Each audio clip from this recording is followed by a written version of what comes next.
You need to stop comparing yourself with others. Okay. Yeah, we started off on a very serious note. Dang. Okay, sorry guys. I didn't mean to, be all serious. But why? Honestly though, why? Why should we stop comparing ourselves to others? First of all, comparison is something that is sort of integrated into our lives. Be it parents, how when they compare between siblings or between you and your cousins. In school, we look at idols, celebrities, how they look, all sorts of perfect, and we don't. So it's hard not to compare ourselves to others, especially when you're in the 20 to 30, that age range. It's hard to not compare yourself to others because others are like progressing, they're getting jobs, they're getting married, they're getting kids, but maybe you're stagnant and you're stuck in where you are. So comparison is sort of integrated into our lives, and honestly, you're never going to escape it till the end, externally at least. Comparison is always going to be there. As long as there's two entities, there's going to be comparison. But why? Why should you stop comparing yourself to others? Based on what I just said, there's a lot of external factors. Yeah, that itself is a reason as to why we shouldn't compare. But why? Why should we stop comparing ourselves to others? Okay, every time you meet someone, they're going to have something that you don't. And if you try to get that, or if you beat yourself up over the fact that you don't have something that they do, you are going to feel like crap. But the funny thing is that when someone meets you as well, you have something that they don't, and maybe they are beating themselves up over it as well. Our concern should be purely based on how we are reacting to things that are happening in our lives. When you are comparing yourself to others, the thing is, comparison in itself can be used as a motivation, which is why it's important to differentiate between idolizing someone because you're motivated to be like them, and at that point where it becomes toxic. And for example, let's say I want to cook like Gordon Ramsay. If I put in the effort, learn recipes, watch his videos, watch other videos, cook every day, cook every meal, and maybe one day I can cook like Gordon Ramsay. So that is when you use that comparison to positively impact you. But when it becomes toxic is, I'm like, yeah, Gordon Ramsay is up there. There's no way I can cook like him. I'm just going to chill in my couch with my mac and cheese and just watch him cook in like MasterChef or something. That's when you've reached toxicity. So it's important to identify the difference between when you use that comparison as an advantage for yourself versus when you let that become toxic to you.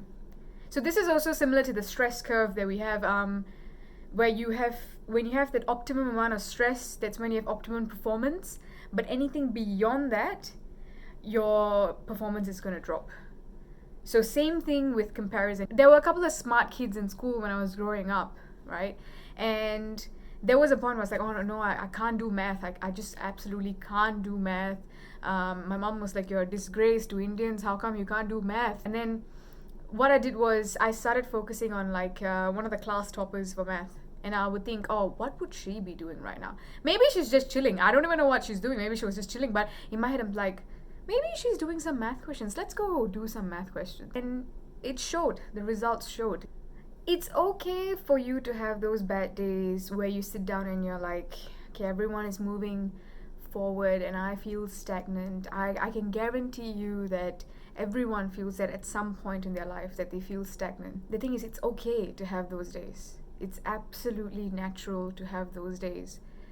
But whenever something bad happens to us, it's what you do next that is important. Have those bad days. You want to take time off to reflect, go for it. Take your time, but pick yourself up. That's what matters. So now we've talked about why we shouldn't compare ourselves to others. How do we do this? First, accept that everyone has their own timeline. Everyone is traveling at their own pace. I know the society has set expectations. Oh, by 25 you should have been married or like working, and by 30 you should have had your own house and had kids. But it's just a rough template of what you should potentially be doing. But hey, I'm 24, I'm still studying. There were so many instances in my life where my friends who are my age are married now. They finished their undergrad, they started working, and they're married now. But I'm still studying. I don't know where my life is gonna go, but I am not on the same timeline as others. So the first step is to accept that everyone has their own timeline, everyone has their own rainbow. But at the same time, obviously, do not use that as an excuse to be like, yeah, I'm just gonna chill. And don't do that.